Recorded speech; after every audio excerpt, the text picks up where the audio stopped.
Student कैसे हैं? अच्छे। तो आज हम लोग जो है बीजगणितीय का गुणा का नियम सीखेंगे, ठीक। लेकिन सबसे पहले हम लोग ये जान लें कि जिस तरह कोई भी अंकीय गुणा है तो अगर हम लोग गुणा करते हैं तो उसमें टेबल की जरूरत पड़ती है और बाद में जो है क्या होता है एडिशन की जरूरत पड़ती है। जैसे मान लीजिए अगर जो हम लोग गुणा करते हैं, मान लीजिए यह 12 गुणे अगर जो मान लीजिए 11 है, अगर जो गुणा करते हैं इसमें टेबल की जरूरत है। इसमें से पढ़ेंगे इसका टेबल से पढ़ेंगे ना, हाँ, 2 करने 2 1 1 1, फिर 1 2 1 2 और 1 करने 1, फिर ऐसा करते हैं इसको जोड़ते हैं, 2 हो गया और 3 हो गया और 1 हो गया। तो यहाँ पर देखिए जोड़ा गया है, नहीं जोड़ा गया, टेबल की जरूरत पड़ी है, उसके बाद जोड़ा गया। सेम यही प्रोसेस जो है बीजगणितीय में भी है। सबसे पहले क्या करेंगे, गुणा करेंगे, तो गुणा का नियम याद होना चाहिए, फिर जोड़ेंगे या घटाएंगे तो उसका नियम याद होना चाहिए। तो जैसे इसमें जोड़ का नियम है, बीजगणितीय में जोड़ का नियम है कि नहीं, जोड़ का नियम है। जोड़ का नियम क्या है, प्लस से अगर जो जोड़ते हैं प्लस से क्या हो जाएगा, प्लस हो जाएगा। अगर जो माइनस से जोड़ते हैं इसको माइनस से क्या हो जाएगा, माइनस हो जाएगा। अगर जो प्लस है इसको जोड़ते हैं माइनस से तब क्या हो सकता है, अगर जो माइनस का चिन्ह अधिक है तो माइनस होगा, प्लस का चिन्ह है तो प्लस होगा, मतलब जिसका चिन्ह अधिक है वही होगा, ठीक। इसी तरह से गुणा का भी नियम है, गुणा का नियम है, गुणा का नियम है क्या, धन में अगर जो गुणा करते हैं धन का तो क्या हो जाएगा, धन हो जाएगा। ऋण है अगर जो गुणा करते हैं ऋण का क्या हो जाएगा, धन हो जाएगा। तो यहाँ पर समान चिन्ह है कि नहीं, धन है तो धन हो जाएगा, ऋण है तो क्या हो जाएगा, धन हो जाएगा। यानी समान चिन्ह है तो क्या होगा, धन होगा, ठीक। अब विपरीत चिन्ह जो होगा, मान लीजिए धन गुणे ऋण हो गया तो क्या हो जाएगा, ऋण हो जाएगा। अगर जो ऋण गुणे क्या है, धन है क्या हो जाएगा, धन हो जाएगा। यहाँ पर क्या विपरीत चिन्ह है, विपरीत चिन्ह है तो क्या हो जाएगा, ऐसा हो जाएगा, ठीक। अब हम लोग गुणा के नियम में भी जानते हैं, अगर जो क्या है अक्षर समान है, क्या है, अक्षर समान है तो गुणा होगा। जैसे मान लीजिए x स्क्वायर है, गुणा करते हैं मान लीजिए 4x और गुणा करते हैं 3x तो क्या हो जाएगा, इसका टेबल इससे पड़ा 4 3 क्या हो गया, 4 3 क्या हो गया, 12 हो गया। अब यहाँ x पर घात कितना है, 2 है, और यहाँ पर घात क्या है, 1 है, क्या हो जाएगा 12 x पर 3 घात। कोई दिक्कत, अगर तो मान लीजिए यह 4a स्क्वायर है गुणे यह 3 भी है तो क्या हो जाएगा, 4 3 12a स्क्वायर भी हो जाएगा, ठीक। तो अब यहाँ जो है घात नहीं जुटेंगे क्योंकि अक्षर समान नहीं है। जब अक्षर समान होता है तो क्या हो जाएगा, घात जुट जाएगा, जब अक्षर समान नहीं रहेगा तो घात नहीं जुटेगा। तो इसमें हम लोग आते हैं, तो इसका अगर जो गुणा इसमें हम करते हैं तो क्या हो जाएगा, 4 3 12 हो जाएगा। यहाँ x पर घात 1 है और यहाँ पर 2 है, कितना हो जाएगा, x पर घात 3 हो जाएगा। फिर इसका गुणा इसमें करते हैं, तो 12 गुणे 14 कितना हो जाएगा, 42, 12 गुणे 14 इसका 3 गुणे 14 दिया 42 में। अब देखिए यहाँ पर क्या है, धन है, यहाँ पर क्या है, ऋण है, यह धन है ऋण है क्या हो जाएगा, ऋण हो जाएगा।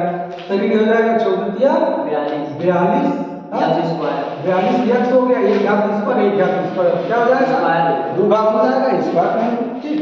फिर इसका गुणा इसमें करेंगे 33 माइनस 36 तो यह हो जाएगा धन और ऋण से क्या हो जाएगा, ऋण 33 x होगा कि नहीं होगा, x पर एक घात हो गया, कोई दिक्कत नहीं है। और फिर इसका गुणा करेंगे तो 4 4 को 16 x घात होगा x स्क्वायर, तो इसका गुणा हो गया, अब x स्क्वायर हो गया। तो इसका जो लाइक टर्म है उसके नीचे लिखेंगे तो जोड़ने में आसानी हो जाएगा। तो क्या हो जाएगा, 4 4 को 16 देखिए हो जाएगा 16x स्क्वायर, ठीक।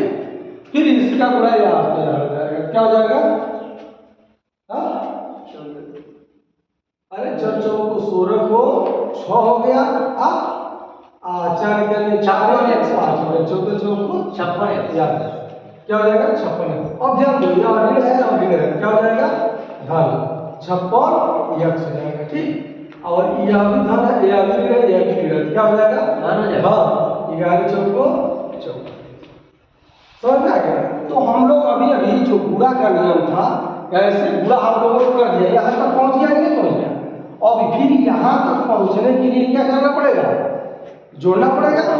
तो यह हो जाएगा। अब यहाँ पर इसका लाइक टर्म नहीं है तो उतार देंगे तो हो जाएगा 12x हो जाएगा। ये लाइक टर्म इसको जोड़ेंगे तो देखो ये अभी ऋण है, ये अभी ऋण है, तो ऋण है जोड़ेंगे तो क्या होगा? ऋण ही होगा। ये हो जाएगा ऋण और 6 कितना हो जाएगा? 4 1 5 58x स्क्वायर। कोई दिक्कत? अब ध्यान दो इसमें और इसमें, देखो क्या हो गया? धन हो गया, ऋण हो गया, तो क्या हो गया? इसमें धन हो गया, ऋण हो गया, तो किसका चिन्ह आएगा? देखिए किसका चिन्ह दिख रहा है? प्लस वाला। प्लस वाला, तो प्लस लगा देंगे। अब क्या करेंगे? इसमें से इसको घटाएंगे, तो 6 में से 3 गया 3 हो जाएगा, अब 5 में से 3 गया 2 हो जाएगा और x हो जाएगा। और यह इसका लाइक टर्म नहीं है तो लिख देंगे, तो क्या हो जाएगा? प्लस 44। तो इस प्रकार यह प्रश्न जो है सॉल्व हो जाता है।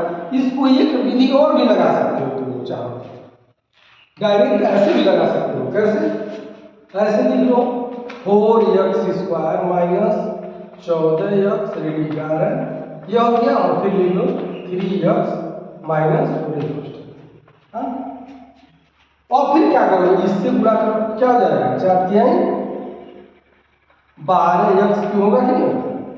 फिर अब इसका गुणा इसमें करो, तो 14 तिया 42 ऋण 42x स्क्वायर होगा कि नहीं? बोलो। अरे यह धन था तो धन हो गया, यह धन ऋण था तो क्या हो जाएगा? ऋण हो जाएगा। और फिर इसका गुणा इसमें करो, 11 तिया 33 ऋण 33x। कोई दिक्कत है? और फिर इसका गुणा इसमें करो, तो क्या हो जाएगा? 4 चौको 16, तो हो जाएगा धन ऋण से ऋण 16x स्क्वायर होगा कि नहीं? बोलो। फिर अब इसका गुणा इसमें करोगे, तो 14 चौको क्या हो जाएगा? 56। 56। और देखो यह ऋण है, ऋण क्या हो जाएगा? धन 56x होगा कि नहीं? बोलो। और इसका गुणा इसमें कर दोगे तो क्या हो जाएगा? 11 चौको 44 ऋण है, क्या हो जाएगा? धन। क्या हो जाएगा? ये हो गया। एक लाइन में होगा कि नहीं होगा? लेकिन अब इसमें भी एक लाइन और बढ़ाना पड़ेगा, जितने लाइक टर्म है उसको जोड़ना पड़ेगा। तो लाइक टर्म क्या हो गया? देखो ये दोनों लाइक टर्म हो गया और ये दोनों लाइक टर्म हो गया कि नहीं हो गया? हाँ वही बात है कि नहीं? तो यहाँ पर हो जाएगा क्या हो जाएगा? 12x की हो जाएगा। हाँ अब इसको और इसको दोनों को जोड़ेंगे, ऋण है तो जुड़ जाएगा, तो ऋण अब जोड़ेंगे इसको तो क्या हो जाएगा? 6 और 2 कितना हो जाएगा? 8 और 4 ये 5 58x स्क्वायर होगा कि नहीं? बोलो हो ना। अब हम लोग फिर क्या करेंगे? इसको और इसको 56 हाँ इसको जोड़ेंगे, तो यहाँ पर चिन्ह अधिक है, धन लगा देंगे। हाँ अब हो जाएगा इसमें 6 में से 3 गया 3, 5 में से 3 गया 2 और ये हो जाएगा। और यहाँ इसका लाइक टर्म नहीं है, जोड़ देंगे प्लस 44। ये हो गया आंसर तुम्हारा। तो चाहो तो तुम लोग इस विधि का भी प्रयोग कर सकते हो या इस विधि का। कौन सा विधि आसान लग रहा है? दोनों सही है। तो जिसके लिए यह आसान लग रहा भाई इस तरह लगा, और जिसके लिए यह आसान है यह लगा। लेकिन एक बात जान लो, जब तक यह नियम नहीं पता है, और जब तक ये नियम नहीं पता है तो क्या कोई इसको लगा सकता है? नहीं कर पाएगा। तो सबसे पहले नियमों को जानो, इसको जानो, अब तो इसको लगाओ। और जितने प्रश्न दिए जा रहे हैं इस पर ज़्यादा से ज़्यादा जो है अभ्यास करो, और अभ्यास करके इन प्रश्नों को हल करो।